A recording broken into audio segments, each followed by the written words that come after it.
Moi, je suis sous-loueur, je vais le louer 1 000 € au propriétaire que j'ai été prospecté, qui a accepté mon deal, en lui expliquant bien sûr que je fais de la sous-loc et en lui expliquant tout le truc, parce que faut que le propriétaire donne son accord dans tous les cas, quel que soit le type de bail, il faut qu'il donne son accord. Quand on fait de la sous-loc, on reste à faire de l'immobilier parce que c'est le cœur du truc. Mais comme on n'a pas l'effet de capitalisation, forcément, il faut le rentrer dans un modèle de business. Comment je peux améliorer pour mon client qui va être mon locataire, mais comment je peux aussi avoir une force de valeur ou une force de proposition à mon propriétaire. Quel est l'intérêt pour lui de me faire confiance à moi plutôt que de gérer classiquement comme il le fait depuis 10 ans son appartement. Salut à tous et bienvenue dans ce nouvel épisode d'Esprit BNB. Esprit BNB, c'est le podcast qui va booster ta location courte durée, mais pas que. Si tu fais de l'IMO en général, tu verras qu'ici on aborde beaucoup de thèmes autour de ce sujet. Je suis Lauriane et je suis accompagnée aujourd'hui de Maxime. Salut à tous. Pour un épisode sur la sous-location, le LMNP, donc location meublée non professionnelle et pas mal de choses. Donc pour parler de sujets aussi pointus, on accueille Quentin Vautret qui accompagne bon nombre d'investisseurs à gérer leur parc locatif et pareil, et bien plus. Salut Quentin. Salut tout le monde. Alors, avec Quentin, nous, on se connaît déjà et c'est pour ça que j'avais envie de te faire venir dans ce podcast. Ça fait un petit bout de temps que je te connais grâce à ton groupe Facebook où tu donnes plein de conseils pour les loueurs plutôt en location longue durée, mais pas que. Mm. Et tu as écrit un bouquin. D'ailleurs, est-ce qu'il y a encore... on peut encore en acheter ou pas? Est-ce qu'il y a encore des petits exemplaires sous le coude? Ouais. Malheureusement non. Ah ouais, parce que Ils je ont suis sur les attentes depuis longtemps, mais je suis peut-être oui. que tu as oublié et j'attends depuis vachement longtemps pour Je avoir ton n'ai livre. je n'ai pas du tout oublié, je procrastine ce truc, cette réécriture, enfin, si je peux dire procrastiner, c'est juste que l'emploi du temps est très chargé, comme tous les 2, comme vous 2, mais oui, le livre est en cours de réécriture pour une mise à jour réglementaire. Ça arrivera, là courant 2024, j'espère, pour faire une petite lecture de plage, voilà, donc avant Ah, l'été. cool. Ça se Allez, prépare, super. tranquillement, ouais. Les bons sujets pour la plage. Ah super, ouais. Comment faire un bail, comment, Comment gérer et ses puis locataires, tout ça. c'est ça, exactement. Et puis, nous on travaille ensemble parce que tu fais aussi, du coaching? Est-ce qu'on Mmh. peut dire coaching pour le coup? On Quand, peut dire moi j'ai coaching. besoin de faire un bail, quand, justement là on va parler de sous-location. Moi j'ai un local à Strasbourg que finalement, je suis locataire, d'un local commercial. Mais avant je cherchais plutôt à faire de la sous-location chez des propriétaires privés et je voulais avoir toutes les infos sur la légalité, du truc et je t'avais contacté Mmh. pour ça. Et c'est ce qui m'a donné envie, pour le coup, sur un podcast sur la location courte durée dans Esprit BNB, de t'inviter et qu'on puisse parler de sous-location et de se dire, tiens, qu'est-ce qu'on a le droit de faire, qu'est-ce qu'on n'a pas le droit de faire, est-ce que c'est un bon plan pour le propriétaire ou pas. Bon, mais avant d'entrer dans le vif du sujet, peut-être que tu peux te présenter parce que tu fais plein de choses et tu l'expliqueras mieux que moi, qui tu es, pourquoi tu nous parles IMO et voilà. Bah, avec plaisir. Déjà, merci pour l'invitation. C'est toujours un grand plaisir pour moi de faire partie d'enregistrements de podcasts ou autres. Je l'ai déjà fait avec les Gentlemen, par exemple, les Gentlemen Ouais. investisseurs. Vous avez Yann il n'y a pas très longtemps. Oui. Mais c'est toujours plaisir de parler IMO, d'aider les propriétaires dans cette gestion qui n'est pas si évidente, dans cette réglementation pas si évidente. Et c'est justement mon objectif. L'objectif principal pour moi, avec les propriétaires, c'est de les accompagner dans la relation avec leurs locataires, c'est de les aider à bien faire pour limiter le risque, pour limiter le litige. On sait que ce n'est pas toujours évident. Et on a tellement de travail déjà de recherche de biens rentables, de recherche de financement, de travaux, de toutes ces choses-là, que quand une fois que tout est en place, on veut que tout se passe au mieux et qu'on entende entre guillemets plus parler de notre locataire pour que en fait il nous rappelle juste le jour où il s'en va et puis entre temps il y a eu quelques années qui se sont passées sans qu'on ait le moindre problème.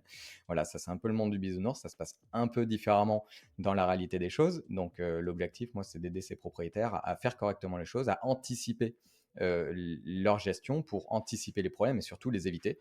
Et puis du coup, qu'ils Déjà faire un soient... bon bail, tu vois? Moi, c'était Ouais, voilà, un truc tout bête, hein. Moi, ça je me commence suis par là. abonnée tout au début, Rentila, donc Mm. c'est un truc qui t'aide, un outil qui t'aide à mettre tes locations dedans, qui fait le rapprochement bancaire et comme ça, tu vois quand est-ce que les loyers rentrent, et tout ça Mm. et il te propose, de te faire le bail, et en fait, on a vu ensemble, un peu plus tard que le bail était pas bon et que si j'avais besoin, par exemple, de déclencher une garantie Visale, bah, c'était litigieux et que j'étais pas vraiment sûre que ma garantie Visale, fonctionne, tu vois?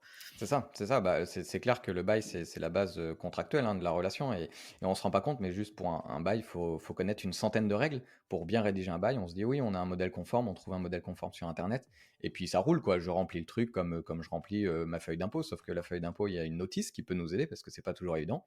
Le bail, il y a pas de notice ou du moins la notice, c'est la loi qui est pas toujours très simple à comprendre et puis franchement, personne n'a envie de lire, Légifrance, le soir dans son lit comme lecture de chevet. Donc oui, c'est pas évident et c'est là où pourtant il faut prendre toutes les précautions pour s'éviter les problèmes et s'assurer que le jour où il y a vraiment un problème, on ait toutes les cartes en main pour se faire entendre raison et récupérer notre dû en général parce que ça passe par l'impayé, par le trouble de voisinage, par toutes ces choses-là.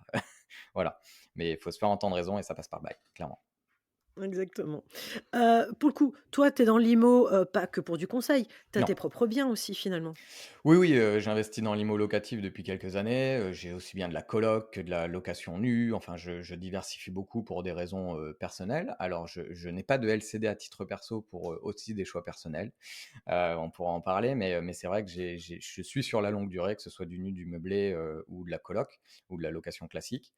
Mais voilà, je reste investisseur avant tout et à côté, bah, en effet, si on peut appeler ça coach, mais j'aime bien le terme de consultant, le coach est un peu galvaudé. Ouais, bah, oui, consultant, c'est vrai, pardon. J'en reviens à la LCD.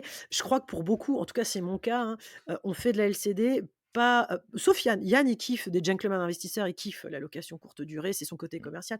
Mais je crois que pour beaucoup, on fait de la location courte durée pour, un moment avoir du cash pour investir dans d'autres choses. Et moi, c'est pour ça que je le fais. C'est pour avoir du cash, pour pouvoir finalement investir dans des immeubles, dans du patrimonial, dans des choses plus, pérennes, par la suite, hein. Mmh. Ouais, c'est un Parce que, boost bah, ça de c'est du boulot, ouais, c'est vachement de boulot.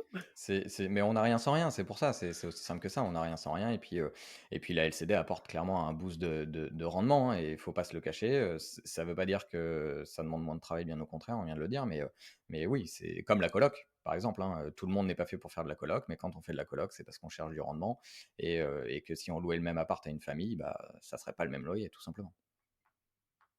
Ouais. Bah, d'ailleurs coloc, c'est pas tout de suite pour moi, mais je l'ai sous le coude, tu vois? J'ai mon fils, qui va avoir 15 ans. Dans 3 ans, c'est les études. On est déjà en train, tu vois, de se dire, de réfléchir, bah, tiens, ton job d'étudiant, ça sera, on monte la coloc, tu gères la coloc, c'est peut-être pas trop drôle pour lui, mais n'empêche que c'est mieux que d'aller bosser au McDo et ça payera son loyer, mine de rien.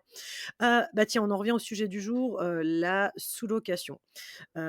Sur les réseaux sociaux, dans les groupes, on entend beaucoup parler, parce que d'une, c'est de plus en plus difficile de faire des crédits, de trouver des biens, et finalement, on nous dit que l'eldorado, c'est d'aller sur la sous-location. La sous-location, c'est-à-dire que tu as un propriétaire qui a un bien, toi tu vas venir, tu fais un bail, de sous-location qu'on dit professionnel apparemment sur les réseaux et oui, voilà, je te vois sourire déjà et c'est parti mon kiki, tu as juste ton loyer à payer, tu fais un bail où au final, tu es pas hyper engagé et le proprio soi-disant n'est pas hyper engagé non plus et tu y vas et c'est assez simple et moi je me suis renseignée là-dessus, pas parce que je ne pouvais pas acheter des choses, mais je me suis dit que ça peut être aussi en complément, en parallèle de j'achète des biens, je peux pas en acheter 10, bah, j'en achète 2 et je peux faire 3, 4, 5 sous-locations à côté et je me suis rendu compte que c'était pas si facile que ça parce que, bah, il y a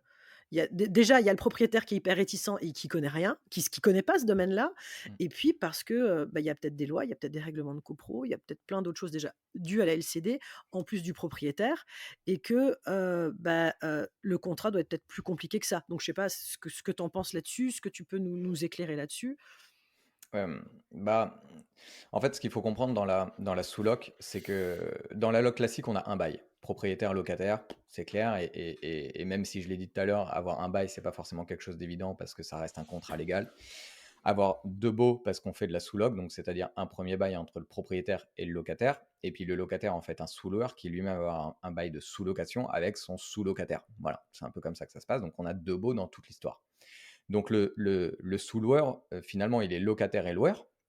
Donc il est locataire auprès de son propriétaire et puis il est loueur auprès de son locataire. C'est comme ça que ça se passe. Donc il a un contrat avec son propriétaire qu'il doit respecter, donc une base légale, et il a un autre contrat avec une autre base légale généralement avec son locataire. Et c'est là où c'est toujours un petit peu compliqué parce que quand on n'a qu'un bail, pourquoi pas, mais on voit déjà que ça se passe pas très bien. Un propriétaire sur deux a déjà eu un litige avec un locataire. Alors quand on a deux baux et qu'on se trouve entre les deux, bah, c'est toujours un petit peu plus compliqué, il y a un peu plus de risques. Tout dépend bien évidemment de la rédaction, mais il peut y avoir du risque. Après, comme tu l'as expliqué, hein, tu t'intéresses à la sous-loc parce que ça permet de faire du cash, mais c'est une réflexion complètement différente de la location classique. On capitalise pas, c'est pas le bien ne nous appartient pas, etc. Nous, on est là pour faire un produit plus et moins, et il faut que ça fasse plus que moins. Donc, à la fin, il faut qu'il y ait un bénéfice entre notre loyer et le loyer que nous, on va facturer. Et c'est là un peu toute la difficulté de la réglementation, c'est qu'est-ce qu'on peut faire, comment on peut faire ça, dans quelles conditions, avec quel type de bien, avec quel type de contrat, etc. etc. Et c'est là où ça devient un petit peu plus compliqué, ouais, clairement. Heu, juste, je reviens sur la définition qu'a donnée Lauriane de la sous-location à viser, pour faire de la courte durée, hein. Nous, on l'entend, souvent dans ce sens-là. Mm, La bien sûr. définition déjà te semblait, telle, totalement juste, pertinente?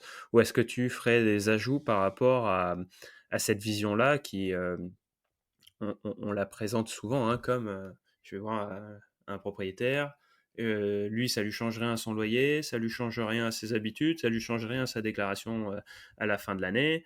Et puis Mm, moi, à côté de ça, bah, contre un loyer, je peux l'exploiter en courte durée.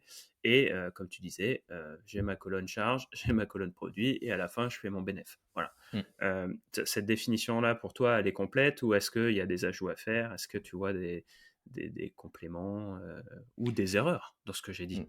Non, non, ça se passe exactement comme ça et tous ceux qui font de la sous-location aujourd'hui ont un 1er travail de prospection, qui est la prospection du bien. Donc là, on n'est pas dans de la prospection en se disant: «Je cherche le bien rentable, je vais calculer mes travaux» et cetera. Non, c'est je vais aller chercher un propriétaire qui met en location son bien, tel que peut faire une agence quand tu as fait de la piche pour aller chercher des biens en mandat de gestion, Des hein, c'est le mandats? même Ouais. principe. Mais sauf que là, on va gérer pour le compte du propriétaire et nous, on va se faire un bénéfice dessus. Pas en faisant de la gestion classique et en demandant au locataire qui rentre une facturation à l'état des lieux, à la rédaction du bail, à la gestion commune, mais plutôt en sous-louant son bien. Mais la définition, elle est totalement là, même si on n'est pas forcément obligé de faire de la sous-loc dans un objectif de location courte durée.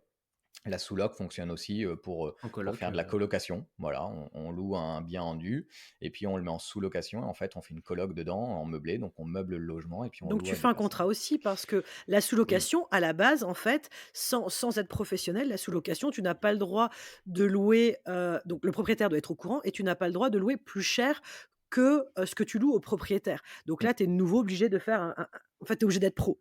oui, oui, tout à fait. Enfin, pro, c'est plus compliqué que ça. En fait, ce qui empêche aujourd'hui un propriétaire de louer plus cher que ce que lui paye comme loyer, imaginons, je loue un grand appartement à Marseille, ça me coûte 1 000 € de loyer. C'est un appartement qui était destiné à une famille. Moi, je suis sous-loueur, je vais le louer 1 000 € au propriétaire que j'ai été prospecté, qui a accepté mon deal, en lui expliquant bien sûr que je fais de la sous-loc et en lui expliquant tout le truc, parce que faut que le propriétaire donne son accord dans tous les cas. Quel que soit le type de bail, il Mmh. faut qu'il donne son accord. Donc déjà, il faut être transparent là-dessus. Une fois qu'il a donné son accord, c'est un bien qui est destiné à l'habitation. C'était pour une famille à la base. Donc lui, en effet, ça ne lui change rien que ça soit moi qui paye 1 000 € ou une famille qui lui paye 1 000 €. Dans la réalité, il a toujours le même chiffre d'affaires à la fin de l'année ou les mêmes revenus fonciers, peu importe comment il loue. Mais ça ne lui change rien, en effet. Le truc, c'est que moi, j'ai pas le droit de louer plus cher que 1 000 € si on est toujours dans le cadre de l'habitation. Je m'explique. Mmh. C'est finalement la loi Lyon, enfin la loi de 89 plus globalement, qui régit les baux d'habitation. Et il y a une ligne qui est claire dans ce bail qui dit que si la sous-location est autorisée par le propriétaire, donc il faut que ça soit écrit noir sur blanc sur le bail, ou qu'il y ait un avenant ou un accord écrit du bailleur via une lettre, par exemple, hein, le sous-locataire n'a pas le droit de sous-louer plus cher qu'il ne loue. Donc finalement, nous, en tant que sous-locataire, on se dit, mais quel est l'objectif et comment je peux faire de l'argent? C'est aussi simple que ça. Si je peux pas louer plus cher que moi je loue, ça me sert à rien. À part me donner du boulot et gérer des sous-locataires, j'ai pas Mmh. mieux. Mais en fait, ça s'est fait initialement pour l'étudiant qui va louer un logement et qui, pour éviter de perdre son logement parce qu'il est dans une zone tendue où c'est compliqué de trouver un logement, bah, quand il va repartir chez papa-maman les mois de juillet août, il va demander à son propriétaire s'il peut sous-louer son logement pour juillet août à des vacanciers. Et à ce moment-là, le propriétaire dit oui et il va sous-louer. juste pour compenser la dépense de son loyer. Il paye 1 000 € de loyer ou 800 € de loyer pour son T2, bah, il veut que, les personnes qui vont sous-louer son logement lui récupèrent 800 €. Lui, c'est juste se dire: «Je sors 800, je récupère 800, mais au moins je garde mon logement pour septembre et j'ai pas le stress de déménager pendant l'été ou de trouver un nouveau logement et au moins je suis tranquille et en attendant, juillet-août, mon logement ne me coûte rien». La sous-loc, elle est faite initialement comme ça, sous le bail de 89 et c'est un peu, l'autorisation qui est permise. Mais par contre, il a pas le droit de faire du bénéf. C'est aussi simple que ça. Pour faire du bénéf, il faut passer sur un autre bail. Il faut sortir de la loi de 89. Et pour sortir de la loi de 89, il ne faut pas qu'on fasse un bail d'habitation résidence principale, parce que le bail de 89, il régit la résidence principale du locataire, donc ce qu'on entend classiquement en longue durée. Je loue mon logement en longue durée à l'année, comme n'importe quel investisseur, je signe un bail de 89. Voilà, et on est régi par la loi de 89. Là, l'objectif, c'est de sortir de ce truc-là. Donc, par exemple, on va faire un bail civil. Le bail civil, c'est ce qu'on entend quand on fait la location touristique. Voilà, c'est ce qu'on entend quand on loue une résidence secondaire.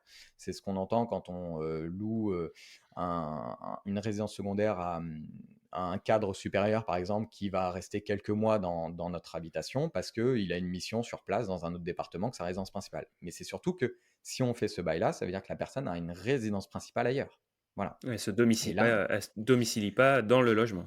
exactement, exactement. On ne peut pas se domicilier. Et là, il y a d'autres complexités. C'est qu'on pourrait se dire, bah, à ce moment-là, je fais un bail civil. Et puis, peu importe. Voilà, parce que le bail civil, il peut se faire sur du local commercial, sur du local professionnel, sur du local d'habitation, sur n'importe quoi, sur un box de garage. D'ailleurs, le, le bail parking, voilà, le bail de stockage de box, c'est du bail civil. Voilà, on n'est pas régi par la loi de 89, tout simplement. Donc, Ouais, très bon bail d'ailleurs celui-là. c'est un bail très libre. Voilà. Et derrière, c'est l'objectif de se dire, OK, donc il faut que je fasse un bail civil pour sortir de la loi de 89. Et à partir de là, si je fais signer ça au propriétaire que j'ai prospecté, bah, j'ai plus cette limite de dire, je dois louer, enfin, je peux pas louer plus cher que Je ce suis que en moi je loue. limite, ouais. Voilà, j'ai plus cette limite. Maintenant, comment ça se cadre en fait, le bail civil? Bah, le bail civil, c'est moi je suis personne physique, donc je suis LMNP, personne physique, ou je suis LMP en professionnel, ou je suis société en SAS. Bah, déjà, une société en SAS, ça ne peut pas signer un bail d'habitation. Une société n'a pas de résidence principale. Au mieux, elle a un siège social, mais elle n'a pas de résidence principale. Voilà. Donc, c'est sûr que pour une société, déjà, elle signera jamais de bail qui est régi par la loi de 89. Ça, c'est OK. Mais pour quelqu'un qui est particulier, vous et moi, en tant qu'investisseur en nom propre, je loue un appartement. Bon, bah, faut que j'explique au propriétaire que c'est pas ma résidence principale. J'ai une résidence principale ailleurs et je signe un bail civil. Et derrière, je fais signer d'autres baux. Mais là, du coup, c'est OK. Le seul risque là pour le propriétaire, c'est de se dire, est-ce que le locataire que je viens de signer, voilà, donc on va dire que Lauriane, tu es en train de me démarcher, je suis propriétaire. Moi, je me dis, bon, Lauriane, elle a l'air gentille, ça a l'air un business sérieux, je suis tranquille. En plus, elle me présente des garanties comme quoi la moindre dégradation, elle réparera. Très clean pour moi, hyper sécurisant. Bon, pourquoi pas. Mais je me dis, est-ce que Lauriane, elle me fait pas un petit coup à l'envers et puis en fait, dans quelques mois, elle va me dire que c'est sa résidence principale. Voilà, c'est un peu mon risque. Parce que du coup, bah, une résidence principale, c'est pas la même chose. En cas d'impayé, c'est pas la même chose.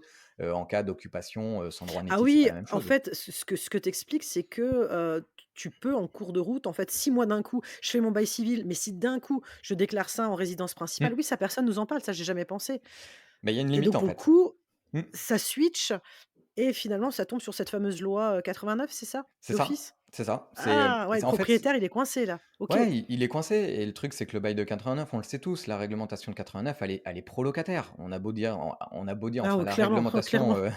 a beau dire que c'est équilibré. Non, c'est pas équilibré. Voilà. Non, non. Donc, nous, en tant que propriétaire, moi, je me dis, et Lauriane, elle me propose un truc, je sors de la loi de 89. Je sais que si j'ai un impayé au bout de 2 mois, elle dégage.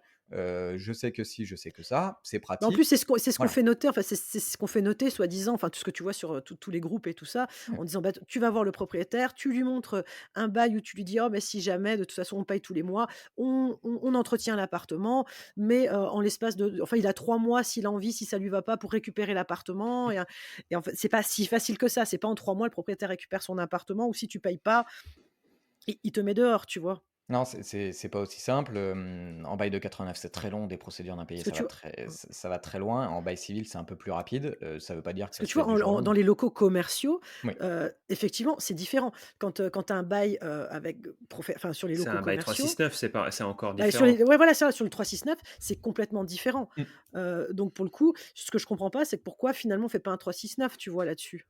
le en fait, le 369 pour, bon alors, pour faire Mais un parce bail que c'est pas 369. considéré, c'est considéré comme un appartement, pas comme un local commercial. Donc il faudrait changer une destination. Alors, justement, Vas-y. on rentre dans le sujet de, c'est quoi Vas-y. une destination? C'est quoi un usage? C'est quoi tout ce truc que tous les investisseurs ne comprennent pas? Qu'est-ce que je dois faire? Voilà. Bon, j'ai un appartement, il est en habitation, je fais de la location courte durée, je suis dans une ville de plus de 200 000 habitants, je dois faire quoi? Je dois faire un changement d'usage.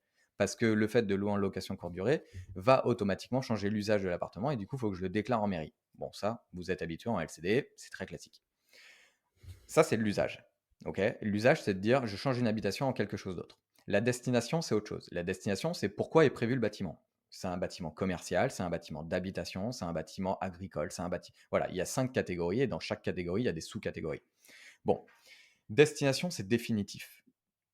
D'accord? Donc quand on change une destination, quand on transforme un local commercial en habitation, c'est définitif. C'est On peut faire machine arrière, mais c'est relativement compliqué, c'est beaucoup de démarches, et cetera, et cetera. On se confronte aux problématiques de PLU, la place de parking, et cetera, que tout le monde connaît. L'usage, c'est pas définitif, c'est lié au preneur. Le preneur, c'est le locataire. Donc, moi, je loue, donc je te loue, Lauriane, mon appartement. Tu fais de la sous-loc dedans. Le fait de faire de la sous-location en courte durée va faire que toi, en tant que preneuse, tu es la locataire, tu es le preneur. Et ben, tu vas modifier l'usage pendant l'exploitation. Mais une fois que tu as fini l'exploitation de cet appartement, c'est-à-dire que tu me le rends et que le bail se termine, ton usage se termine. Donc c'est Donc, moi qui peux changer l'usage alors? c'est le propriétaire qui va faire le C'est le changement propriétaire, ouais, d'usage, parce que c'est ce que j'allais te demander, parce que mais sur c'est ton Strasbourg, quand j'avais exploitation. commencé à chercher et je m'étais dit: «Mince, déjà sur Strasbourg, c'est compliqué parce que c'est le propriétaire. Dans les grandes villes, plus de 200 habitants pour faire de la Absolument. LCD, ben voilà, faut que tu aies une autorisation de la ville, donc c'est déjà le propriétaire du logement qui doit la faire, donc ça en sous-location, tu as déjà du mal Mmh. à réussir à motiver un propriétaire et en plus, si tu dois, lui dire, que lui doit aller faire de la paperasse, même si tu lui prépares, tu vois? Mais n'empêche qu'il a quand même des trucs à faire, c'est compliqué et si en plus c'est lui qui doit faire le changement d'usage, c'est mort. Bah, c'est très compliqué. Alors, on C'est peut le faire à mort. sa place, en fait. C'est un peu comme quand on fait, de l'achat-revente et puis qu'on fait une division, de bâti et puis, on fait faire la division par le vendeur, parce que pour des questions de TVA, c'est plus intéressant pour nous et en fait, on lui dit: «Non, mais vous inquiétez pas, monsieur le vendeur, c'est moi qui vais tout faire et qui vais faire toutes les démarches de division auprès de l'urbanisme et c'est moi qui vais payer tout ça, mais par contre, ça c'est vous qui allez devoir signer. J'ai besoin que ça soit vous qui signez pour des questions de TVA». Bon, voilà, c'est tout ça. Mais on est dans le même principe. Donc là, en tant que sous-loueur, c'est monsieur le propriétaire, le fait que je fasse de la sous-location et pour la destiner à de la LCD, bah, ça va changer l'usage de votre appartement. Il va falloir faire une demande de modification d'usage auprès de la mairie, auprès de la commune. Voilà, vous connaissez ça. Mais vous inquiétez pas, je vais le faire. Parce qu'en effet, si on enfin, on est très habitué. L'administratif en France étant une catastrophe, c'est toujours très long, c'est toujours très compliqué, on n'a pas envie de le faire. Alors c'est sûr qu'un propriétaire, on lui dit: «Non, mais il va falloir changer l'usage du truc, faire un courrier à la mairie, faire une demande et cetera». C'est sûr, il dira non, il a aucun intérêt à le faire. Surtout sur des appartements où il sait qu'il peut louer en 10 jours, il peut relouer son appartement de manière classique sans se confronter à un nouveau mode qu'il ne connaît pas, un nouveau système qu'il ne connaît pas, où il ne sait pas quelle garantie il a et cetera et cetera. Voilà. Effectivement et tu vois, moi, je vois souvent sur les réseaux, donc les groupes Facebook et tout ça, de loueurs en Mmh. location courte durée, des propriétaires qui viennent en disant: «Bah, tiens, on m'a contacté, pour de la sous-location, qu'est-ce que c'est?» Tu vois? Ils posent des questions. Est-ce que c'est intéressant, pas intéressant? Mais tu vois? Alors moi, je voyais toujours le côté intéressant en me disant: «Beh, en fait, comme ces gens-là font leur business, mon appart, il va tout le temps être nickel, propre, il y a le robinet qui est pété, ils vont le réparer et tout ça». Mais finalement, je t'entends dire que, bah, ce bail civil, finalement, si le gars, il le met en résidence principale, ça passe en 89 et tout. Est-ce qu'il y a d'autres choses, d'autres points qui pourraient être Ouais. bloquants? Ouais, Ah ben voilà, allez il y a vas-y. il y a d'autres solutions. Et juste pour revenir sur ce point, un Mmh. locataire, personne physique, il peut basculer en bail il peut faire une bascule de bail 89, mais au bout de 8 mois, parce qu'on considère que la résidence principale, c'est 8 mois. Donc si on fait un bail civil de 6 mois, il ne pourra pas faire la demande. C'est pas possible. D'accord? Il a signé un bail civil, il a dit qu'elle avait une résidence principale ailleurs, il pourra pas dire: «Non, ça c'est ma résidence principale», c'est son problème. Il faut qu'il dépasse un délai de 8 mois ou du moins ça va être compliqué pour lui de le prouver. Après c'est des Ouais. histoires de de procédure, mais bref, et de jugement.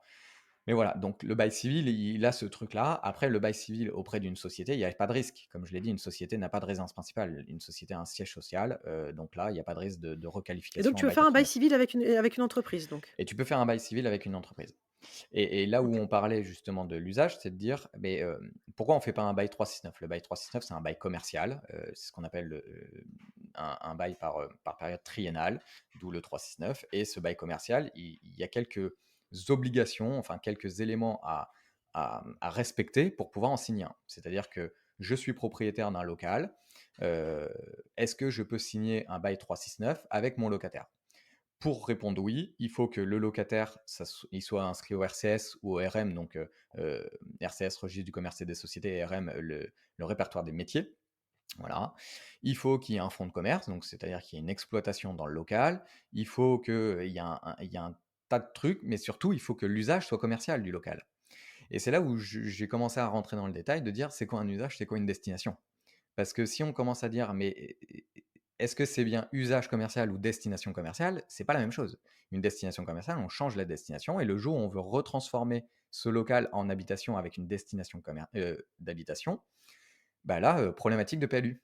Bah oui, il faut une place et demie pour créer un nouveau logement. Voilà. Et oui, mais c'était un logement avant. Oui, mais vous l'avez transformé en destination commerciale, donc c'est du commercial maintenant. Donc pour le remettre Donc une en place et demie habitation, de voilà. parking? Une place et demie de C'est ça, parking, hein? ouais, ouais, Ouais. ouais, c'est ça. Que l'usage, c'est pas le cas. On demande pas, c'est pas définitif comme je l'ai expliqué, c'est l'exploitation qui fait l'usage. Donc là, on fait juste une demande en mairie et puis à partir du moment où mon locataire s'en va, il redevient de l'habitation classique. Voilà, il est plus en usage commercial, il est en usage d'habitation. Donc Bah, tu destination vois, il y d'habitation, a des usage grandes villes, d'habitation. moi j'ai Strasbourg qui t'impose en fait de changer l'usage. Tu fais de Hmm, la LCD, tu es obligé de changer l'usage. oui. Par contre, on te l'autorise pour 6 ans Hmm, et tu peux avoir une prolongation de 3 ans si tu fais des travaux pour améliorer le DPE. hmm, Tu améliores pas ton DPE, tu as le droit qu'à 6 ans. hmm. 6 ans, ça passe vite. Ça va très vite en exploitation, ça va très très vite. On dit qu'un un bailleur classique qui fait de la location longue durée, il va arbitrer son patrimoine, un bien immobilier, au bout de 7 8 ans. Donc 6 ans, on est tout proche. Voilà, pour des questions de fiscalité en général. Là, en sous-loc, on se pose moins la question de la fiscalité, mais parce que c'est déjà un peu tout fait, on essaie de faire de la charge, mais pas trop, sinon on fait pas de bénéf. Mais on n'a pas de système d'amortissement, on n'a pas les intérêts, on n'a pas toutes ces choses-là. Donc voilà, mais oui, chaque commune a un peu ses critères. Et par exemple, tu viens de donner ceux de Strasbourg. Ouais. Ouais. Alors après, ça va dépendre, on fait pas de bénéf au niveau de la charge. Tu vois, moi, je me suis carrément mis direct en SARL, donc je suis direct en société Mm, et donc en société, là, tu changes complètement la donne parce que là, la société, je fais, beaucoup de charges au début parce que bon, j'ai des travaux, j'ai plein de choses et puis voilà et puis ça, c'est pas grave parce que ça, je vais le répercuter sur tous mes prochains bilans donc ça me va. mm, Je vais avoir des choses à outre ce qui est amorti, hein. mm. Mais si j'ai de la perte, je vais la récupérer, Oui, c'est du sur les travail de prochaines chiffre. années. Ouais, ouais, c'est du C'est travail ça. de chiffre qu'on peut faire quand on monte une holding entre différentes sociétés, d'où certains qui ont des gros patrimoines ou des grosses sociétés qui sont entrepreneurs et qui achètent des sociétés déficitaires qui gagnent pas du tout d'argent pour compenser une société qui a d'énormes bénéfices parce que tout remonte en holding. C'est qu'une histoire de plus et moins, hein. Donc c'est le même principe. C'est le même principe. Ouais et alors moi j'en reviens, finalement à ce bail, donc si c'est un bail civil, Mm. le locataire, le sous-loueur, il peut l'arrêter assez facilement ce bail civil? Le bail civil, l'avantage, c'est qu'il est relativement libre. On écrit un peu ce qu'on veut, entre guillemets. Il y a une base D'accord. obligatoire sur certains éléments, mais il est relativement libre en termes de montant de dépôt de garantie, en termes de durée, en termes de conditions de tacite, de reconduction, en termes de préavis, de durée de préavis, de raison de préavis. On peut dire que Donc c'est n'importe le qui peut fameux donner un bail qu'ils préavis. appellent le bail de sous-location professionnelle, en fait, c'est un bail civil. Ce que tu vois Euh, sur les réseaux, quoi, grosso modo. Parce que tu en as plusieurs qui circulent, qui se ressemblent tous à peu ouais. près et j'ai bien l'impression que voilà, en fait, c'est un bail civil. C'est Ouais, dans c'est tous juste les qu'il cas. est préétabli sur une thématique avec Ouais. des éléments qui sont déjà constitutifs de la sous-loc, en fait, de l'objet euh, qu'ils veulent atteindre. C'est comme si tu disais j'ai un bail parking, mais en fait c'est un bail civil que tu as adapté à l'activité de parking. Exactement. Euh, la question que je me pose, moi, par rapport à cette liberté que tu as dans ton bail, c'est, on parle souvent d'équilibre dans le contrat. Est-ce qu'il y a quelque chose à respecter comme ça, de dire bah, c'est pas déséquilibré en faveur d'une ou l'autre partie? Euh, c'est une notion qui existe, ça, ou pas du tout? C'est une notion qui existe bien dans le bail dans l'effet contractuel du logement ou de la mise à bail. Encore plus dans la loi de 89, c'est pour ça qu'on ne peut pas demander une augmentation de loyer, faire un avenant pour augmenter un loyer sur un logement loué en longue durée sans compensation. Voilà, il faut que le propriétaire ait une compensation auprès du locataire, des travaux d'amélioration, des choses comme ça. On ne peut pas juste demander à un locataire d'augmenter son loyer sans échange. Ça, c'est l'effet en effet d'égalité. Ça existe aussi en commercial, ça existe en bail civil, à savoir que le bail commercial ou le bail professionnel, ce sont des types de baux civils, hein, voilà, tout simplement, comme le bail de parking, comme tu l'expliquais. Et il y a cet effet d'équilibre. S'il y a un déséquilibre, il doit être au désavantage du propriétaire, comme toujours. Hmm. Mais pas forcément trop au désavantage du locataire, bien que l'effet d'équilibre est, on va dire, moins important sur le bail commercial ou le bail civil. Ouais, ouais. Où il y Ouais, a une mais discrétion. par exemple, je vais prendre un exemple très concret sur un bail, on va l'appeler le bail de sous-location pour clarifier un peu, Oui. pour que ce soit plus simple. Tu peux pas dire, bah moi en tant que sous-loueur, j'ai un préavis d'un mois ou 2 mois. Par Mm. contre, toi en tant que propriétaire, tu as un préavis de 18 mois pour récupérer ton bien. Ça, c'est... Alors, tu- sur l'exemple que tu donnes, il a au désavantage du propriétaire parce que le propriétaire doit donner congé et il y a 18 mois de préavis, donc un Hmm. an et demi, et le locataire a quelques mois. Donc, c'est à l'avantage du locataire pour le coup. Donc, ça peut tout à fait s'écrire. Dans l'autre sens, Mais, ça serait un petit peu compliqué. Ça serait trop, euh, trop mais gros. Voilà. du coup, on conserve quand même dans la relation propriétaire-locataire, même si Mm. c'est un bail civil, forcément un avantage pour le loueur. Oui, c'est toujours un avantage au preneur. On peut avoir un déséquilibre qui a l'avantage du preneur. Il ne faut pas que le déséquilibre soit trop important, mais on considère que comme le propriétaire a accordé ce truc-là, c'est pas de problème pour lui et c'est lui qui fournit un bien initialement. Euh, Tu vois ce que je veux dire? Donc, on est plus dans ce cadre-là à privilégier quand même le locataire. Donc, on est en capacité d'avoir un déséquilibre à l'avantage du locataire et au désavantage du propriétaire. Il ne faut pas que ce déséquilibre soit trop important. Là, on présente un mois ou 3 mois contre 18. Il y a un gros déséquilibre. Tout comme le fait de dire si le propriétaire veut récupérer son bien, il faut qu'il coche 4 cases parce que sa fille a eu plus de 18 ans, que son fils est parti en études aux États-Unis, qu'il a divorcé avec sa femme et qu'il a dû vendre sa maison, sa résidence principale. Là, il peut donner congé. Non, il ne faut quand même pas abuser. Voilà, donc on reste quand même sur des choses simplistes. On peut aussi dire qu'il n'y a aucune condition et tout le monde peut donner son congé sans justification, avec des délais qui peuvent être un peu différents, sans aller dans l'abusif non plus. Voilà. Et donc, sur ton bail civil, tu peux enfin de sous-location, tu peux aussi mettre, la garantie que tu veux finalement. On se dit, bah, si c'était un nu, c'est pas comme là, tu es obligé de mettre un mois. Tu peux faire comme donc un bail, commercial, tu te dis: «Tiens, moi je demande 6 mois de garantie». Oui, le dépôt Est-ce de que c'est garantie, ouais, ouais, il est totalement libre, le dépôt de garantie. voilà. La limite qu'on connaît classiquement, elle est issue de la loi de 89. Là, on n'est plus du tout dans la loi de 89, avec le 2 mois hors charge en meublé et le 1 mois hors Bah, charge nous en pro, en nu. c'est 6 mois, hein, sur du local pro, enfin du local Ouais, mais commercial donc ouais, 6 mois, tu payes ton loyer tous les trimestres, ça fait 9 mois à sortir d'un coup, hein. ça fait mal. Là, tu pas de porte ni rien. Il n'y a pas cette notion-là comme tu pourrais avoir sur un bail 369 où tu vas racheter le pas de porte quand tu veux t'installer dans un local commercial. Ce qui est Non. pas Ça, obligatoire, hein, le pas de ça- porte, mais c'est possible, ouais. ouais, mais c'est un petit actif pour le loueur, on va dire. Ça lui permet aussi de, bah, en général, comment dire, ça lui fait des billes en plus quand Bah, en il fait, ça part ou dépend quand. toujours d'où est ton local commercial. Tu as un local commercial hyper centre, et tu sais, grosso modo, c'est le bac chiche que tu payes au propriétaire pour toi avoir ton local commercial à un endroit hyper bien placé. Tu vas être quelques rues plus loin qui est pas passante, où il y a personne, tu auras pas de porte, hein. Le mec, il est déjà content que tu viennes lui louer et au prix qu'il a demandé, sans Ouais, mais négocier le c'est loyer, en fait. le pas de porte, il se passe pas de locataire en locataire. Non, ça c'est la vente, c'est une cession de bail. En fait, un locataire peut te vendre son bail, peut te faire une cession de bail et quand D'accord. tu as une cession de bail, normalement tu payes pas le pas de porte. Si je me trompe pas Quentin, si tu sais ça? Tout peut se faire, hein, sur une session ou, C'est le Far West en fait, hein. non, mais Franchement, il y a Si. que la résidence principale. Et j'ai mais c'est noté un ça. truc quand même qui est hyper intéressant parce que on se place on se place du côté de celui qui fait de la location courte durée. Mais Mmh, je suis sûr qu'il y a des propriétaires qui nous écoutent aussi et qui seraient peut-être intéressés par ce côté sous-location parce mmh. que ça trouve aussi ses avantages. Tu émets quand même une alerte sur le fait que la sous-location, c'est impérativement avec une société qu'il faut signer le bail, parce que le risque de requalification du bail en, en propriété, en résidence principale, pardon, est vraiment important finalement, passer un délai de 6 à 8 mois. Quoi. Passer un délai du mois, le risque peut être important. Après, c'est une question aussi de rédaction de bail. On peut signer un bail, je signe un bail avec Lauriane, elle signe ce bail au nom de son statut LMNP ou de son statut LMP. Moi, je vais faire en sorte qu'il y ait son numéro SIRET qui soit indiqué, Sirette, ouais. voilà, Et voilà. son SIRET qui soit indiqué. Et là, dans ce cas-là, on est vraiment dans le cadre d'une société, hein. C'est l'auto-entrepreneur, communément appelé, qu'on connaît depuis Mmh. un peu avant 2010.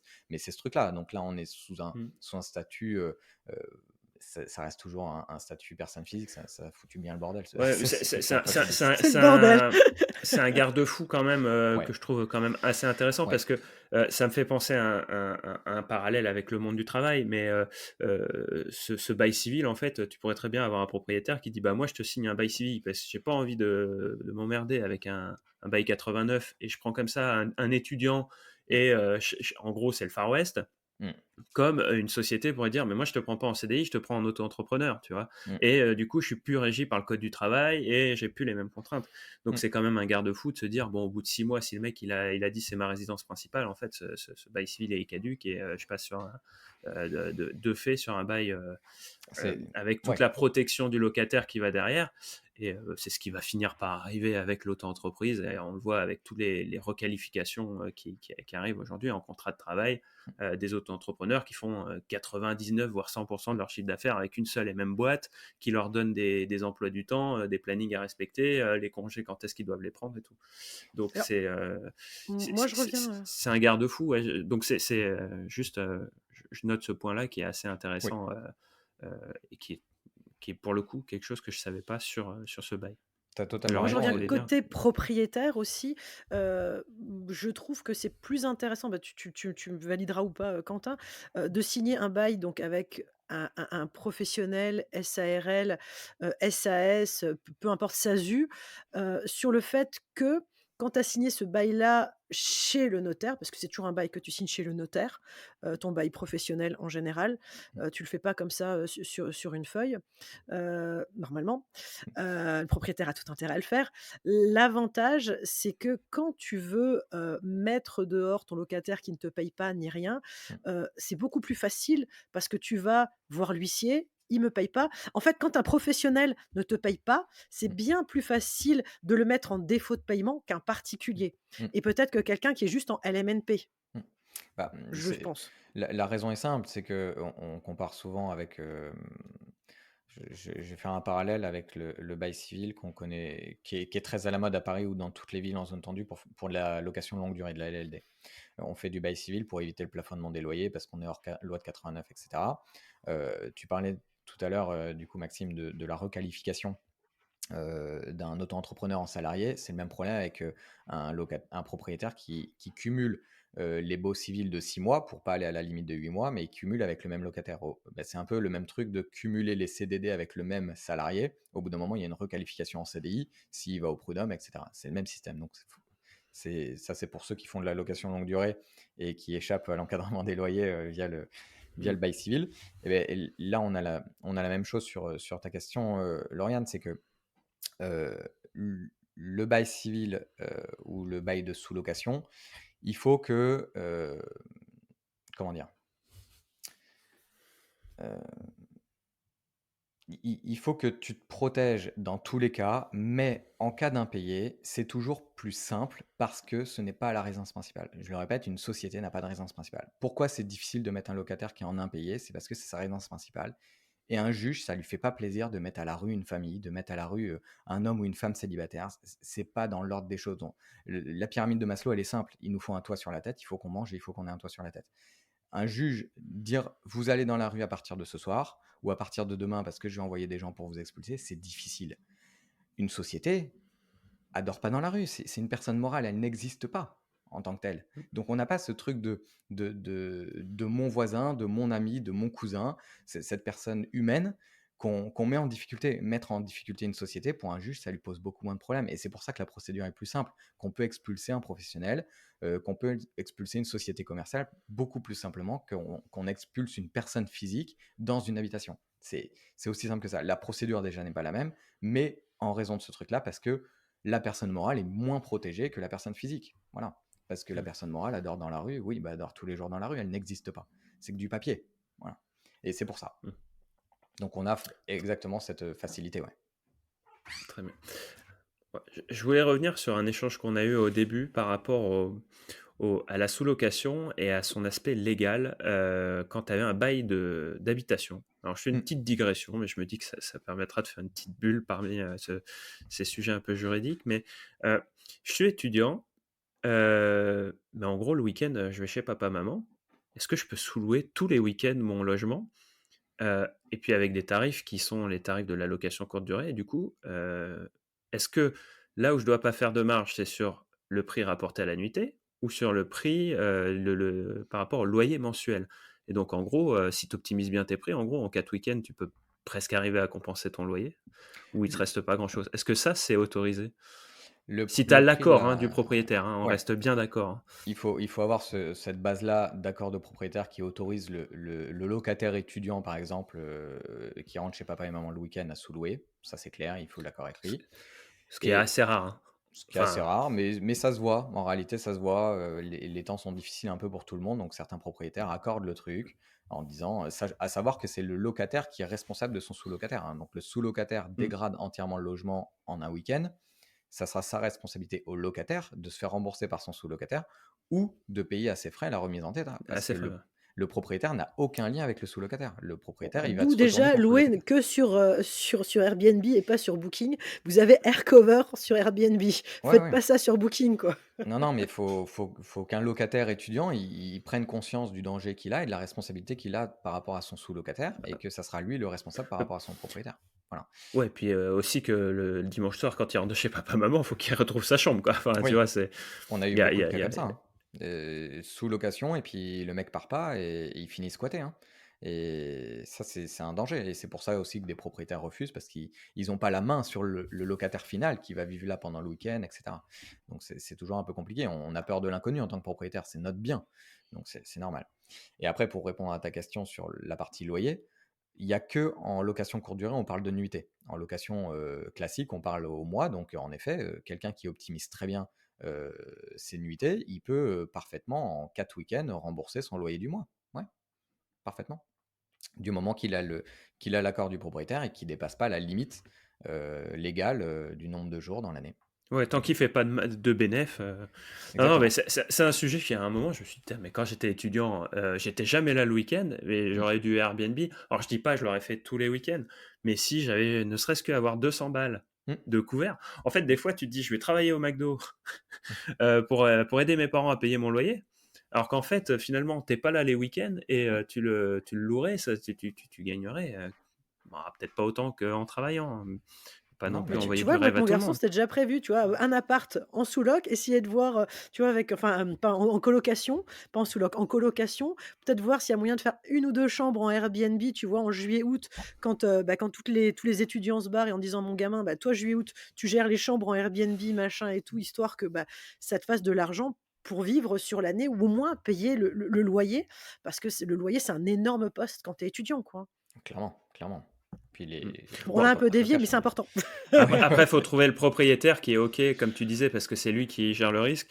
Et tu vois, typiquement, on parle de la ville de Bordeaux. Moi, j'ai fait mes études là-bas. Zone tendue depuis plus d'une dizaine d'années.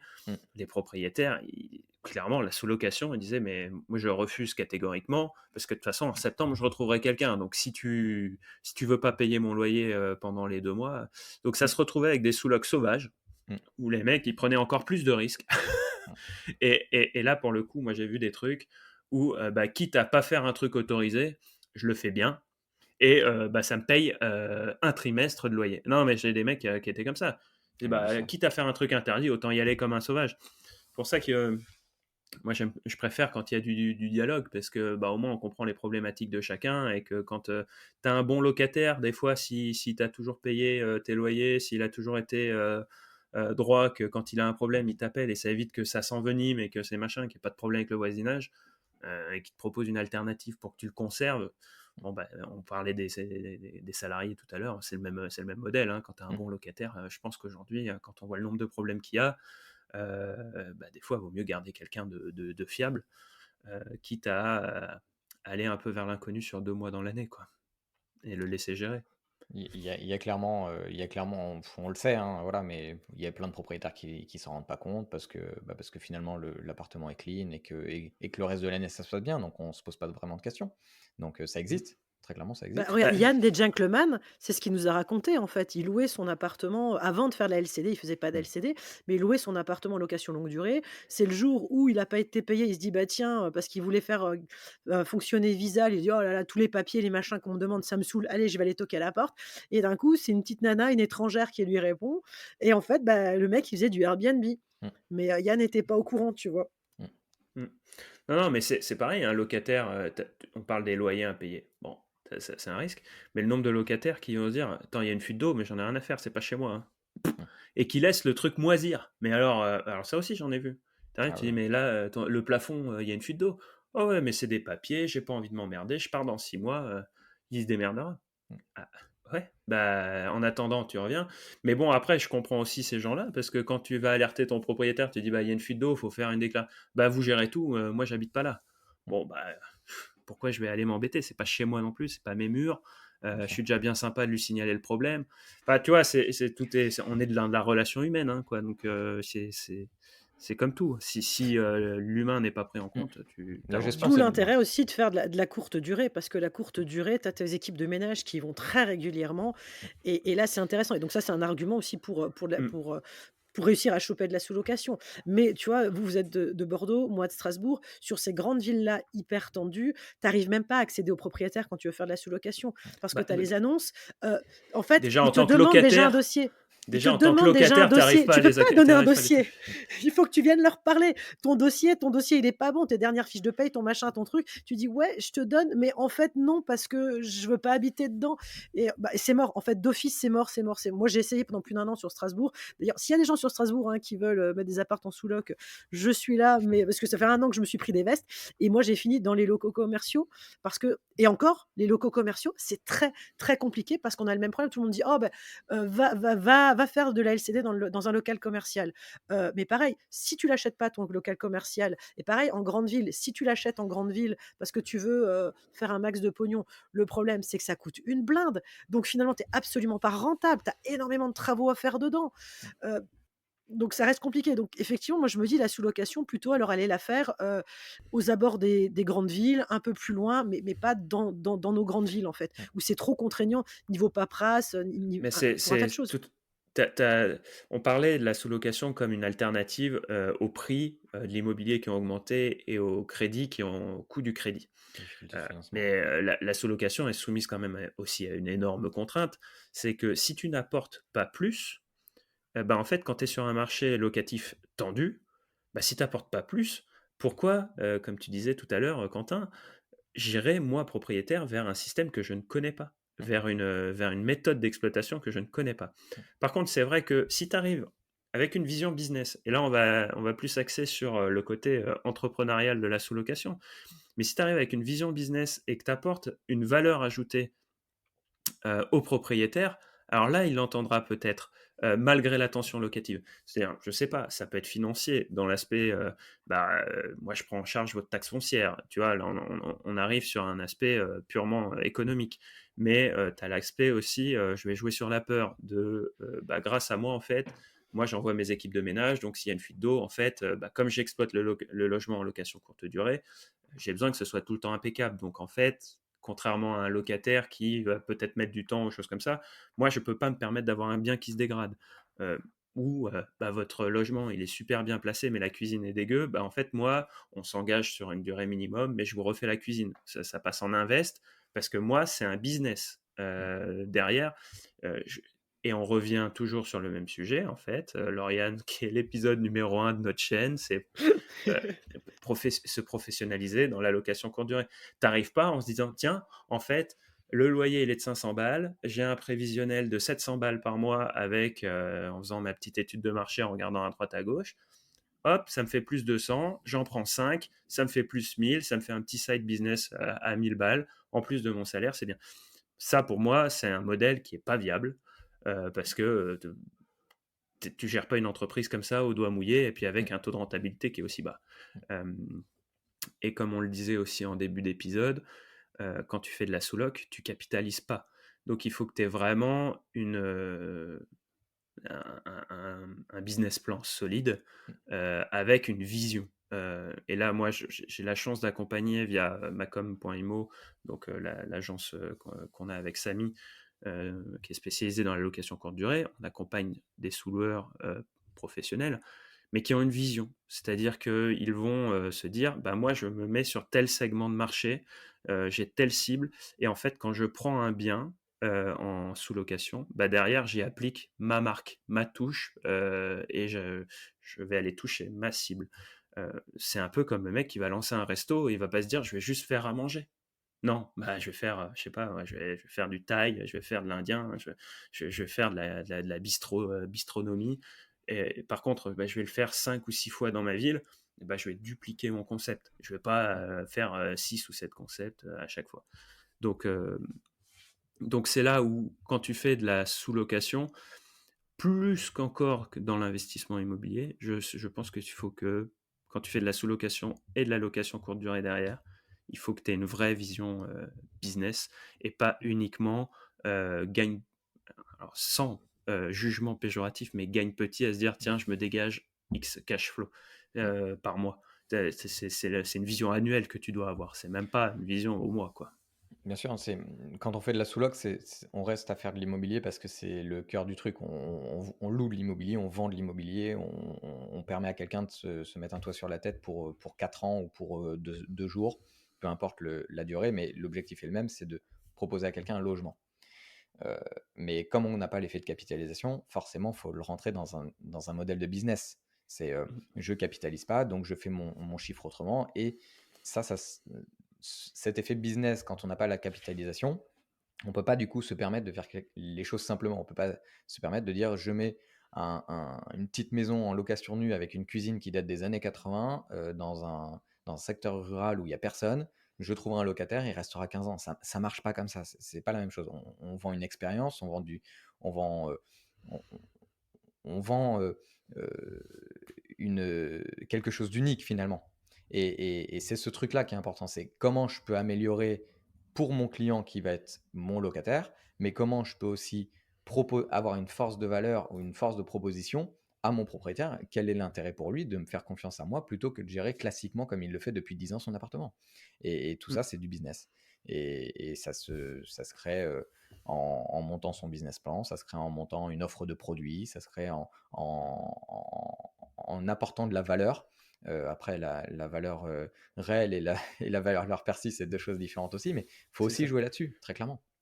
Mais c'est ça, parce que autant quand on fait de l'investissement et de la location courte durée, on a un seul client, le voyageur, enfin les voyageurs, mais c'est une seule typologie de client. Quand on fait de la sous-location, à mon sens, on a deux clients. On a le propriétaire à qui on doit vendre son projet et à qui on doit aussi apporter de la valeur. C'est-à-dire que euh, lui, il a besoin, pour vous confier son logement, d'avoir de la valeur ajoutée, parce que vous êtes en concurrence avec des gens qui apportent déjà le loyer, en fait. Donc, si vous proposez la même chose que ces gens-là, et que en plus le marché est tendu, bah, vous faites pas le poids. Par contre, si vous apportez un vrai projet, que vous montez, vous êtes une vraie entreprise, que vous avez un business plan sur plusieurs années, que vous avez une vision pour son logement, euh, et que même lui, à terme, il se dit, bah, en fait, dans 3 ans, je récupère un logement. Il n'est pas que propre, mais c'est-à-dire que il, bah, Mais il est complètement il, refait, en il fait. est Tu es obligé de le refait, ou il refaire. est, Il a été et amélioré. bah, il a été amélioré, en fait. Euh, et bah, pour moi, c'est intéressant. Et là, il y a peut-être pas que la notion économique qui rentre en place, c'est en jeu. C'est-à-dire que si vous proposez une amélioration du logement à terme, à la fin du bail, c'est de dire, bah, en fait, je vous propose pour le même loyer, mais à la fin, vous vous retrouvez dans le même état et même encore mieux. C'est-à-dire que le propriétaire, vous expliquez qu'il a pris de la valo parce que le marché est en hausse, enfin, c'est de la pierre, donc on reste sur le marché de l'immobilier, mais qu'en plus, vous avez apporté de la valeur supplémentaire en ayant refait la cuisine, et que du coup, in fine, le bien, il aura pris, je sais pas, 2, 3, 5 000 euros de plus que ce qu'il aurait pris juste en restant naturellement sur le marché. Et ce, sans intervention de sa part. Donc ça, c'est un sujet qui peut être intéressant. Vraiment, si vous apportez pas de bénéfice au client, bah pour lui, pourquoi changer et pourquoi signer un bail différent? Voilà. C'est très clairement des arguments qui font mouche. Il ne faut pas oublier que le propriétaire qui cherche de l'investissement à plus de 10% de rendement ou 8-10% de rendement en faisant de la location meublée, etc., qu'on connaît, qui sont en plein essor depuis quelques années, ça reste quand même une minorité d'investisseurs aujourd'hui en France. L'investisseur moyen, il a des biens qui tirent entre 3 et 5%. Et pourquoi Mm. le parc immobilier est vieillissant? C'est parce que c'est pas si rentable que ça. Ils capitalisent, mais tous les mois, leur bien leur coûte un peu d'argent. Donc, quand on a un bien qui nous coûte de l'argent, on n'a pas envie de changer la cuisine. La cuisine, elle va nous coûter 5, 8, 10 000 euros. Bon, bah, ça fait déjà 15 ans qu'on met un peu de, qu'on met de l'argent dans notre appartement tous les mois et que le loyer n'est pas au niveau du prix qu'on l'a acheté, etc. Parce que, je le rappelle, hein, la majorité des investisseurs en France investissent de cette manière. Tous ceux qui investissent comme nous à 8, 10, 12 et plus quand on a des effets de boost, ça reste toujours une minorité des investisseurs en France. Mm. On reste quand même qu'un petit groupe, même si on se connaît tous plus ou moins, entre guillemets, et qu'on est sur les mêmes réseaux et que pour nous, ça paraît être la normalité. Ce n'est pas la normalité, c'est une minorité. Ah oui, et puis Donc, il y a même un grand nombre des personnes dont tu parlais avant, de ce groupe d'investisseurs un peu sécurité, qui sont même en capacité et même dans leur vision de faire un effort financier chaque mois hmm, pour avoir leur bien. C'est-à-dire qu'ils prennent un locataire, mais en plus, ça leur coûte de l'argent chaque mois parce que le loyer ne couvre pas le crédit. Et alors, pour moi, ça, c'est un danger dans le sens où ça peut créer aussi une réticence envers toute forme d'amélioration du bien, du logement qui va derrière, et de se hmm. dire, mais en fait, et de rejeter ça sur le locataire en disant, mais en fait, je l'héberge, le gars, je lui donne de l'argent pour être chez moi, alors que c'est pas vrai dans les faits. Mais Bon, après, c'est une faut autre faire. réflexion aussi, parce que tu dis, tiens, avec l'inflation et tout, je laisse mon argent sur le compte bancaire, sur un Ouais, mais livret. c'est pas, Ça, c'est une autre réflexion. Je gagne c'est quasiment pas, rien. Je c'est préfère pas mettre là, liquide. payer peut-être moins d'impôts, mais d'un autre côté, je Ton capitalise quelque argent, chose. quand tu capitalises, il n'est pas liquide. Donc, tu as une notion Mm. quand même psychologique où Ouais. c'est un vrai investissement. C'est vrai que ça, faut C'est avoir du l'habitude, tu vois. patrimoine à Nous, on toi. a plein d'argent, mais que dans de la pierre. Tu regardes mes comptes bancaires, c'est à Mais pleurer, hein. bah, demain, tu vas pas aller faire les courses en disant tenez, ça c'est un bout d'agglo de ma maison, ça. Tu vois, tu n'arrives pas comme ça marche pas. Tenez, voilà 2 lattes de parquet, je vais acheter une brique de lait. Non, ça marche Bah, pas comme c'est ça. clair. Tiens, Donc, écoute, on a une question de Samy là, qui est pas là aujourd'hui. Samy disait: «Lorsqu'un propriétaire, donc en location meublée non professionnelle, LMNP, donc c'était, son appart, il l'avait déjà en meublé et il s'était déclaré donc en LMNP. Donc lorsque ce propriétaire-là, il sous-loue son bien, donc à un professionnel de la sous-location, hein, est-ce qu'il conserve tous ses avantages et droits liés au statut d'LMNP?» Oui, c'est un élément fiscal, là on parle de fiscalité, et oui, oui, il garde tous ses avantages à partir du moment où le bail, qu'il soit bail civil, bail de sous-loc, bail dérogatoire, bail commercial, bail professionnel, peu importe comment on va l'appeler, on pourra revenir sur ce sujet après, mais euh, est un bail meublé. On peut louer un bureau commercial ou un bureau professionnel, par exemple, à une activité professionnelle, enfin voilà, en meublé. Aucun problème. Et on est quand même sur le statut du LMNP. C'est pas parce qu'on fait de la sous-loc ou qu'on loue à une société qu'on perd l'avantage fiscal de la location meublée. Moi-même, je fais de la délégation de gestion pour des clients en tant qu'agent immobilier, hein, carte G. Je fais de la délégation pour des clients comme une agence. Euh, je, j'ai un client, enfin, pour l'appartement d'une cliente, j'ai trouvé un locataire qui est une société, a fait de la location meublée, elle est toujours sur la location meublée, et cette société fait de la sous-loc de- en colocation. Voilà, donc oui, ça fonctionne. Ça fonctionne à partir du moment où le bail qui est signé, c'est un bail meublé. Il y a pas de difficulté là-dessus. Ouais. Tiens, ça me fait rebondir à un truc, ça aussi, je le vois souvent et alors moi je le pratique, mais je me suis quand même renseignée avec toi et avec mon avocat fiscaliste, bah, qui est le même que celui des gentlemen investisseurs. Hem, Beaucoup se disent: «Tiens, j'ai des biens pour pas m'embêter, avec, le plafond du LMNP», mais on en parlera aussi tout à l'heure parce qu'il bouge. Et bien, pour le coup, au lieu de faire, tout ce qui est location courte durée dans mes biens, je crée une entreprise qui va louer, mes biens finalement et qui va elle-même faire de la sous-location. Donc est-ce que, on leur dit ou pas que c'est une bonne idée? Oui, mais C'est pas une bonne idée ou une mauvaise idée, c'est possible. C'est un choix fiscal, en effet, pour pas passer LMP, ça peut être une solution. Donc on va baisser ses revenus, ses recettes de loueur meublé non professionnel pour être à la limite justement pour éviter ce passage LMP. Bon, est-ce qu'il est bien, est-ce qu'il est pas bien ce passage? Ça dépend à chacun et de la situation de chacun, hein. Pour certains, c'est très bien, pour d'autres, c'est pas bien du tout. Mais pour éviter ce passage, ça peut être une solution de se dire, ok, je vais monter une SAS. Cette SAS va me louer mes appartements, ou du moins je vais louer mes appartements détenus en propre à cette SAS au prix du marché classiquement, sans boost de rendement par la coloc, par de la LCD ou autre chose. Je le loue en nu ou en meublé d'ailleurs. Si on veut rester LMNP, il faut le louer en meublé. Donc je loue en meublé au prix du marché. Donc mon appartement de 90 mètres carrés en proche banlieue, je vais le louer 1100 euros classiquement comme si je le faisais à une famille, à ma SAS. Et puis ma SAS, elle va sous-louer du coup, elle va le sous-louer en coloc, elle va le sous-louer en LCD pour faire un boost de rendement. Et c'est elle qui va finalement gérer l'imposition ou la fiscalité gérée, enfin, euh, qui est issue de ce boost de rendement et du cash qui est généré très clairement. Ouais. Donc ça, c'est tout à fait possible. par contre, Attention peut-être tout de même à attention l'abus. voilà.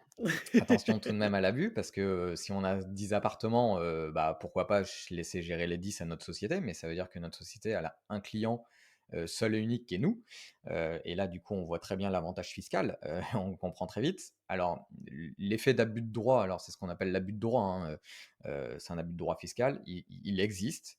Il est cependant pas évident à justifier de la part du fisc. Et c'est surtout pour le fisc un travail très laborieux, c'est très compliqué. Donc pour un petit peu de chiffre d'affaires ou pour un petit peu d'optimisation fiscale, d'impôts, bon, en général, ils viennent pas trop nous embêter. Mais Après l'idée, ça c'est veut pas peut-être dire que le d'avoir un ou risque est pas 2 là. biens qui sont pas à nous et puis comme Exactement. ça, on est tranquille, quoi. C'est C'est la ce que moi j'ai solution. fait. C'est la Mon solution. entreprise gère mes propres biens en location courte durée, mes biens Mm, que j'ai en LNP en mm, location courte durée et à côté, bah, finalement, mon entreprise gère aussi, bah, de la sous-location, à d'autres propriétaires et là, bah, là, je sais que je suis tranquille. Parce qu'au ouais, bout d'un moment, ouais, quand c'est tu es ça. investisseur, voilà, tu as quand même plusieurs entreprises qui finissent par être un peu imbriquées Mm. et là, en général, au niveau des impôts, ça commence à faire, ça commence à tilter, se dire: «Tiens, peut-être que» Ouais, on commence à clignoter un petit peu et on peut aller c'est ça. chercher, on peut avoir du contrôle fiscal. Et là, oui, du coup, bah, ta solution est très bonne, hein. Ça permet simplement qu'on soit plus le même client, le seul et unique client, client exclusif de notre société. On gère aussi des biens de d'autres personnes, des biens qui nous appartiennent pas en propre, et du coup, bah, on évite cet abus de droit.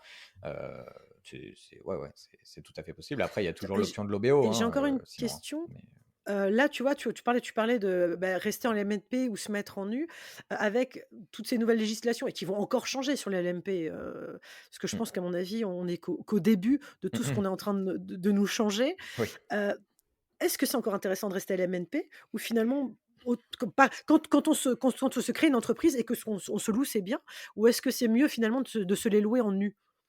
Je, On ne sait pas encore. En fait, bah, ouais, ouais, on est en plein début du changement. Là, la loi de finances 2024 a mis un espèce de bordel dans cette fiscalité compliquée. Avant, où la LCD n'avait pas de cadre, enfin de règles spécifiques à elle-même, elle en a plein maintenant. On a des des montants pour du micro qui existent maintenant, qui n'existaient pas, avec des conditions de chiffre d'affaires sur N-1, N-2, des situations si le bien il est classé, non classé, enfin le système d'étoiles, hein, le classement de meublé de tourisme. Bon voilà, on a toutes ces choses. Même eux, ils se sont perdus parce que ils ont mis le 49.3 au moment du vote de la loi de finances et du coup ils sont un peu perdus dans leur note, on va dire, et ils ont mal rédigé la loi. Euh, on arrive à une situation. J'ai fait un débrief à mes clients sur une grosse publication la semaine dernière. On arrive à une situation où en réalité, si on lit correctement la loi de manière totalement littérale, on a une possibilité en micro-foncier, en micro-BIC, pardon, d'avoir un abattement de 92%. Donc on connaît les fameux 71%, mais les 92, c'est tout nouveau. Et ça, c'est issu de leur tambouille législative où ils sont complètement plantés dans la rédaction. Donc là, il y a la loi Lemeur qui est en train de tout modifier, qui est en projet de loi, qui a été accepté par l'Assemblée nationale et qui est en vote au Sénat là, actuellement au moment où on parle.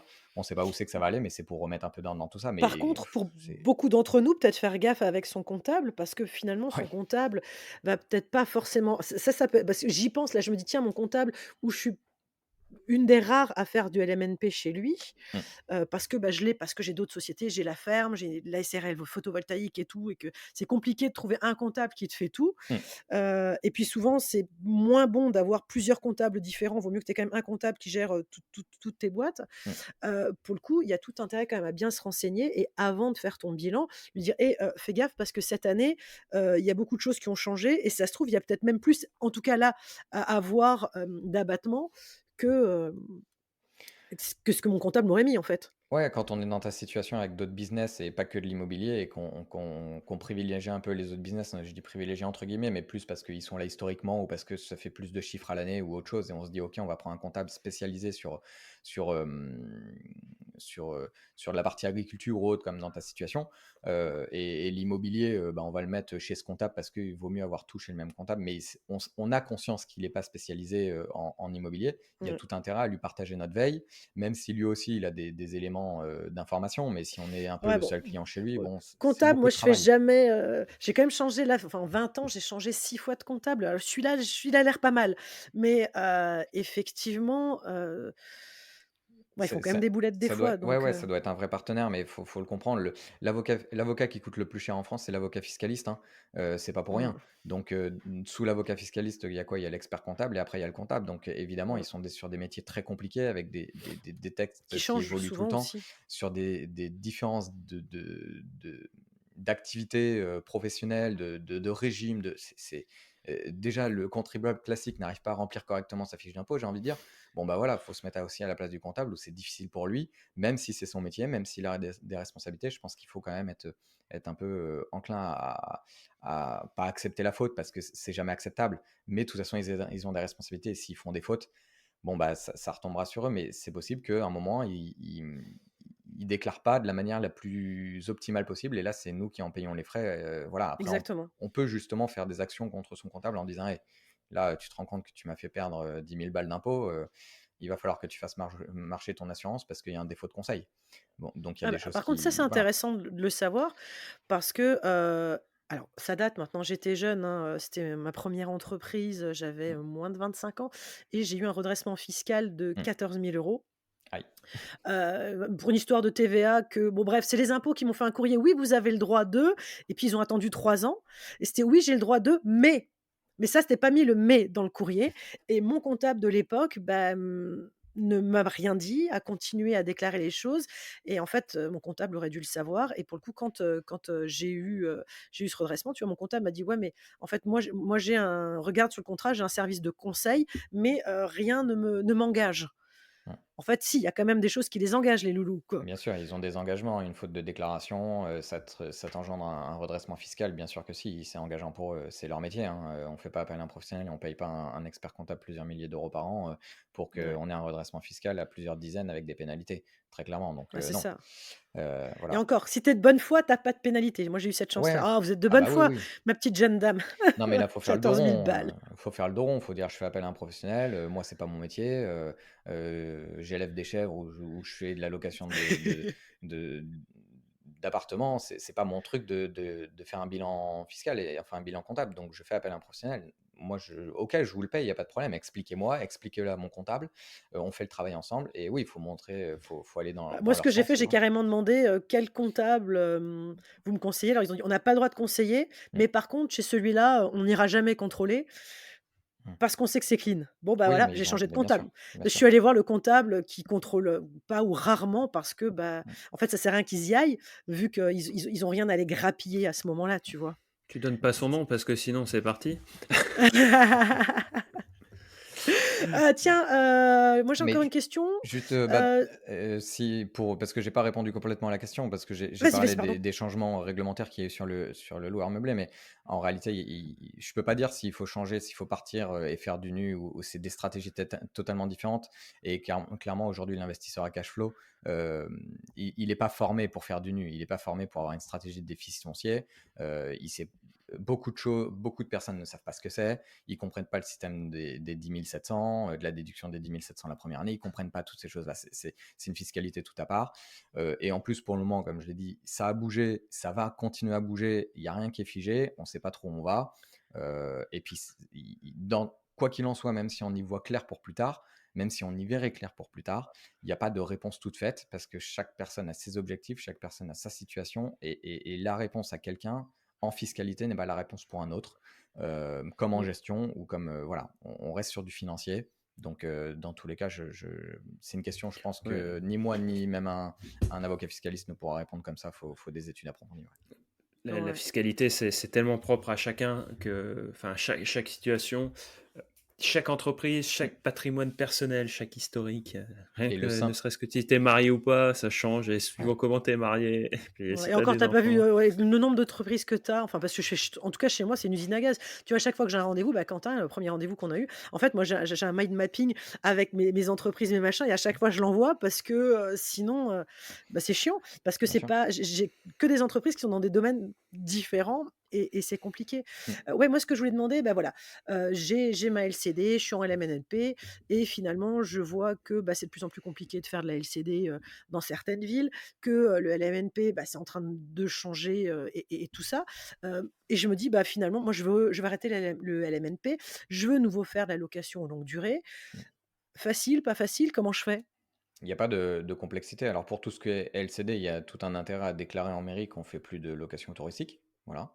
Même si à un moment ça ressortira parce que bah, le mode de déclaration des revenus issus de la location bah, va changer. On sera plus sur les recettes BIC, mais on sera sur du revenu foncier, par exemple, si on passe sur du nu. Et mais quel est l'intérêt de le déclarer en mairie? Parce qu'à partir du moment qu'ils touchent plus leur taxe foncière, enfin la taxe de séjour, Bah, ouais, en c'est fait, c'est juste pour être, c'est de la prévention. Ça veut pas dire que OK. ça sera mieux après, mais c'est juste de la prévention, notamment les problématiques de CFE, d'appels de CFE qui n'ont pas lieu d'être, des choses comme ça, enfin voilà. Donc ça serait Mmh. plus comme à l'époque, ça se fait plus Oui, c'est aujourd'hui, vrai, mais comme à effectivement, oui, l'époque pour la SFE, oui, ouais, effectivement. mais comme à l'époque où on devait déclarer, la sortie ou l'entrée d'un nouveau locataire dans l'année. Bon, Mmh. il y a Mais je très peu de pensais qu'en fait, propriétaires tu qui le vois, quand tu faisaient, es en mais voilà. LMNP, vu que tu as un SIRET, à un moment donné, tu vas aller, je pense que c'est je sais pas chez qui d'ailleurs, tu vas aller voir quelqu'un pour dire: «Stop, j'arrête», donc ce SIRET, n'existera plus. Oui. Donc d'office, tu ne payes plus ta CFE. S'il y a vraiment un arrêt de la location meublée, oui. Par contre, Ouais, juste d'accord. une bascule LLD, enfin LCD, LLD et on reste en Mmh. meublé, le ciré reste le même, Ah bah, l'activité oui, je suis continue bête, oui, oui, bien d'exploiter, sûr, voilà. oui, oui. Et là, bon, bah, il y aura certes plus la taxe de séjour, mais en fonction de la situation, du coup, on peut basculer de, je sais pas, 5 appels de CFE parce qu'on a, 2 1 en longue durée, puis, les 4 autres en courte durée. Du coup, on a une CFE qui est appelée par bien, à une seule CFE pour l'ensemble de l'exploitation pour les 5 appartements. Et là, on gagne quelques milliers d'euros quand même sur l'année. Ouais, ouais, Mais ouais. ça, les appels de CFE, c'est un vrai problème avec les SIE. Tous les SIE ne sont pas d'accord, donc il faut toujours un peu se défendre. Mais tous les ans, je fais gagner quelques milliers d'euros à mes clients sur ces sujets-là qui sont relativement stables avec un petit message depuis le service des impôts. Mais il faut le savoir, c'est très compliqué. Très compliqué. OK. Mais après, la démarche est simple, hein. Il y a pas de. Enfin, elle est simple parce qu'il n'y en a pas réellement. On change d'exploitation, on continue à déclarer bah, soit en recette BIC, soit en revenu foncier en fonction de, de ce qu'on prévoit de faire et comment on change l'exploitation. Et puis après, bah, on essaie d'informer au mieux l'administration pour éviter des appels ou de faire des demandes de dégrèvement. Parce qu'une fois que l'avis est envoyé, Ouais, l'avis est envoyé, quoi. ouais, c'est Voilà. compliqué après, ouais, c'est vrai. OK. Moi, pour finir cet épisode, j'aime bien demander un conseil particulier. Dans le cadre de cet épisode, moi, je voudrais te proposer en fait de nous donner un conseil pour quelqu'un qui n'aurait jamais fait de sous-location, quelqu'un qui, voilà, fait de la location courte durée ou non, tu vois, mais qui Mm. est familier quand même avec le sujet de la location courte durée, Mm. qui cherche à profiter de cette rentabilité, pour autant qu'il y en ait encore pour longtemps, euh, et qui se dit, bah tiens, la sous-location, ou certains l'appellent le subleasing, parce qu'aujourd'hui c'est vachement classe, et de se dire, tiens, c'est intéressant, j'ai vu des vidéos sur Internet, j'ai trouvé un bail sur le net, gauche fait feu. Est-ce que tu as un conseil à donner à cette personne-là qui commence à prospecter les gens en ayant vu des vidéos sur Internet et topé son bail comme ça sur le net en le téléchargeant? Est-ce que tu as un Euh, conseil particulier à donner à cette personne-là? euh, un conseil, je dirais Après, Ou deux, ça, hein. Parce que là, ça- je sens qu'en fait, c'est pas qu'il y en a qu'un, quoi. Non, mais Merde, lequel je priorise? Parce que là, j'ai un avis. Après, c'est ma nature, c'est comme ça. Faut peut-être que vos auditeurs le sachent s'ils me connaissent pas, mais j'aime prévenir plus que guérir. À l'inverse du profil très fonceur et qui dira je le fais, je le fais, je le fais. Si un jour je me fais toper, je me mettrai en règle, mais en attendant, j'y vais, j'y vais, j'y vais, j'avance. Ce qui n'est pas une mauvaise chose non plus, hein. C'est juste une question de tempérament, de réflexion et d'appétence au risque. Donc, étant plutôt à prévenir plus que guérir, je dirais le bail que tu viens de trouver, tu le jettes. Continue de te renseigner. Fais-toi déjà un bon business plan.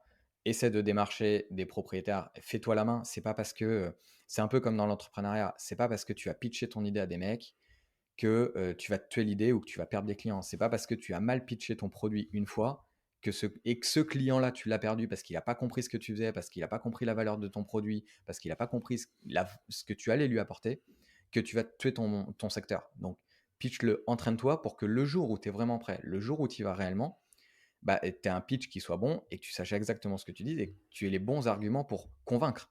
C'est pas grave si tu as eu 2, 3, 4 propriétaires où tu t'es cassé les dents. Le mec, il reçoit tellement d'appels, de toute façon, quand il met en loc un logement, qu'il t'aura déjà oublié. Donc tu l'appelles, cette fois-ci, tu l'appelleras avec ton nom de société, tu te présenteras autrement, avec plus de confiance en toi, avec d'autres arguments, il ne se souviendra pas de toi, donc dans tous les cas, tu vas jamais te cramer. Donc fais-toi la main, entraîne-toi, mets bien en place, renseigne-toi, et après, explique correct et apprends vraiment la subtilité des choses. Là, on parlait du bail, on a beaucoup parlé du bail. Le bail, c'est un élément important. On peut faire du bail dérogatoire, on peut faire du bail civil, on peut faire plein de choses. Moi, je suis plus bail civil que bail dérogatoire, par exemple. Bail dérogatoire, c'est un bail commercial un peu spécifique pour ceux qui veulent faire quelques recherches sur Internet. Mais voilà, on a un peu nos arguments chacun, que ce soit les juristes, les avocats, les huissiers ou moi en tant que consultant qui fait de la gestion. On a un peu nos habitudes, mais il faut comprendre, il faut être à l'aise avec ce truc-là. Si on n'est pas à l'aise avec ce qu'on vend, ça ne marchera jamais dans tous les cas. Donc, je dirais premier conseil, se faire la main et ne pas avoir peur de se cramer quelques propriétaires dans notre secteur, quitte au final à se Mhm. tester sur des propriétaires qui ne sont pas du tout sur notre secteur. Et voilà, j'habite à Paris, je vais appeler des propriétaires à Nice, je m'en fous si je me crame auprès de ces mecs-là. J'en ai pas besoin en réalité. Mon secteur, c'est Paris. Mhm. Et après, quand il faut mettre réellement les choses en place, bah, aller chercher un professionnel pour la rédaction du bail, c'est hyper important. Et surtout, peut-être échanger en amont avec un professionnel qui va amener tous les arguments. On en a parlé des arguments. Qu'est-ce qu'on peut emmener à ce propriétaire? Pourquoi il ferait appel à nous plutôt que mettre en location classique? On a beaucoup, beaucoup d'arguments à leur amener pour sécuriser et pour se dire, mais pourquoi j'ai pas fait ça avant? Pourquoi ce mec-là, Mhm. c'est hyper sécurisant que je loue à ce gars-là? S'il y a un problème, il dégage en 2 mois. Et ça, c'est qu'un exemple parmi plein d'autres. Il va améliorer bien Ouais. mon bien alors que je dépense rien, etc., etc. Il y en a plein. Donc, faut se briefer, ouais.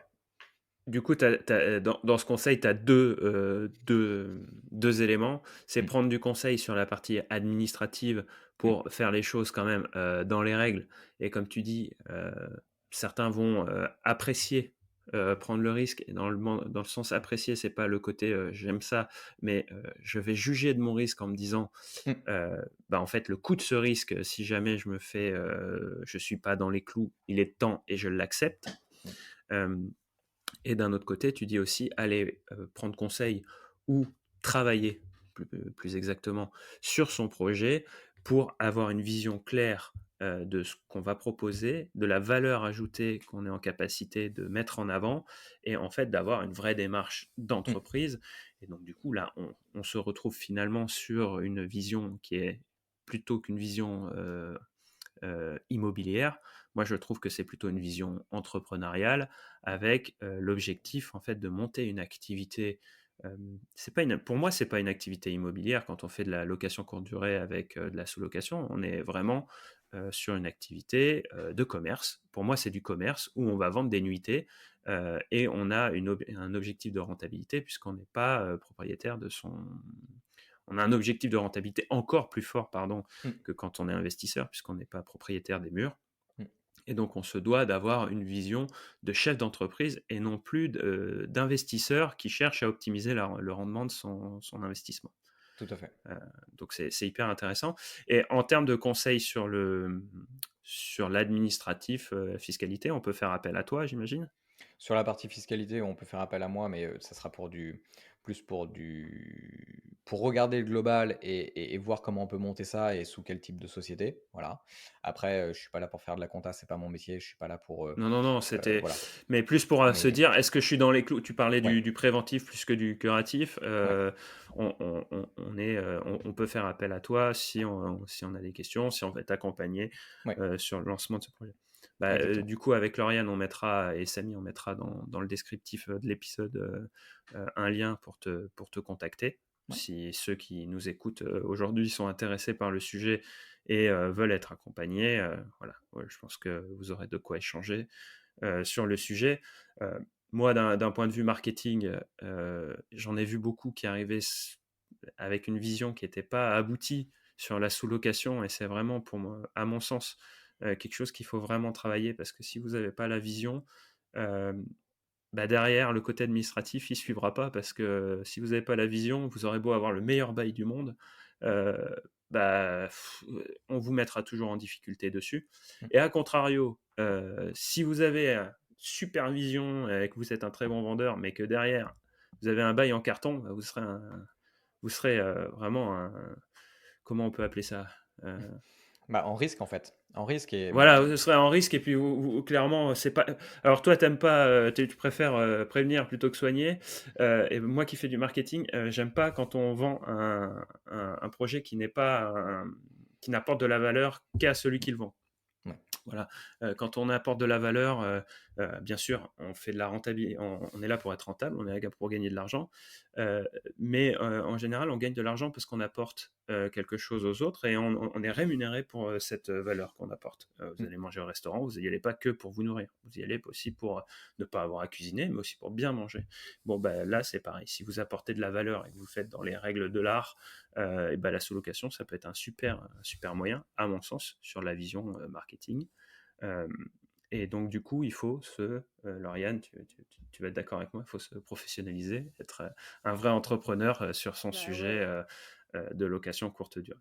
En tout cas, merci Quentin pour ce partage avec plaisir. Merci sur à la vous. vision de la sous-location, Alors, qui est un sujet assez nouveau, enfin assez nouveau, oui et non, mais c'est vrai que quand on est dans le milieu de l'immobilier, on se dit bah c'est pas si nouveau que ça parce que ça fait quelques années qu'on en entend parler, mais quand on compare par rapport ne serait-ce qu'à la location classique avec un bail qui date de 89 et puis on a toujours habité quelque part et on a toujours eu des locataires, des propriétaires, c'est très récent euh, en, en comparaison par rapport à ces, Mm, ces- ces beaux classiques. Donc il faut surtout pas hésiter à s'informer, écouter un maximum de personnes. Et à mon sens, l'information a une valeur. Et ce qui est gratuit peut avoir beaucoup de valeur, mais vous n'aurez jamais autant de valeur et de conseils que quand vous passerez par quelqu'un simplement qui vous prend en tête à tête. C'est quand on s'adresse à beaucoup de monde. Euh, Vous regardez une émission auto, ils vous apprendront pas à réparer votre voiture aussi bien que votre garagiste l'a appris dans son école. Donc mais n'empêche, on peut avoir quand même des bons plans parce que pour le coup, là, on a un bon plan avec Quentin qui offre à nos auditeurs 20% sur l'adhésion de son groupe privé. Je vous ai mis toutes les infos sous le podcast, toutes les infos concernant alors ton livre. Je l'ai mis quand même parce Faut le que sortir en mine e-book. de rien. Ouais, non, mais vous me réinviterez quand il sera après. Non, mais faites comme moi, mettez-vous sur liste d'attente. Mettez-vous sur liste d'attente. Ça, je mets le groupe Facebook qui est hyper, hyper intéressant, plein de contenu qui est vraiment chouette. Je mets tes Plaisir. coordonnées, ton site internet, et puis comme dit, tu offres 20% de nos Tu vois, auditeurs. je le savais même pas. pour À force, l'adhésion. on va finir par croire que c'est pas vrai. Mais parce qu'il lit pas mes sites, Mais c'est il parce lit que moi, je jusqu'à la lis fin, pas les mon notes gars. que Lauriane m'envoie avant l'épisode. Moi, j'arrive, je suis en pure découverte de l'invité. Et si à la fin, il y a un cadeau, et ben, je suis comme les auditeurs, je le découvre aussi. Tu Il est vois, tout c'est content. c'est aussi et qu'on soit très clair aussi sur ce cadeau-là, c'est que nous, c'est quelque chose que tu offres aux auditeurs, mais nous, on n'a rien dessus. Donc, que ce soit très clair aussi, quand on ne fait pas d'affiliation sur ce cadeau, c'est pour vous remercier d'être toujours plus nombreux à nous écouter. Plus vous êtes nombreux, plus on a d'invités exceptionnels qui viennent, et Plus on a plus de on cadeaux. peut avoir de choses à vous proposer dans ce cadre-là. Ça me permet d'embrayer sur un sujet qui est très important pour nous et pour ceux qui font de la location courte durée, vous le savez particulièrement au niveau des évaluations. Si vous appréciez ce podcast, n'hésitez pas à nous laisser une évaluation, un petit commentaire, et comme sur Airbnb Booking, vous savez l'importance de l'évaluation maximale. Donc si vous êtes sur du 5 étoiles, du 10 étoiles, vous nous mettez le max si ça vous a plu, parce que nous, ça nous fait remonter dans les classements, que ce soit Apple Podcasts, Spotify et consorts. On remonte toujours plus haut, et plus vous êtes nombreux à nous écouter, déjà ça nous fait très plaisir et merci beaucoup, et plus on pourra proposer à nos invités de venir proposer des conseils au fil des épisodes. Donc merci vraiment à tous de nous écouter. Lauriane, je te laisse le mot de la fin. Merci Quentin, vraiment. Ça faisait un petit bout de temps qu'on essayait de se caler une date. Je suis bien contente qu'on ait réussi à le faire parce que tu as plein de boulot aussi. À très bientôt. C'était Lauriane, accompagnée de Maxime et de notre invité Quentin pour Esprit BNB. Bye bye. Ciao.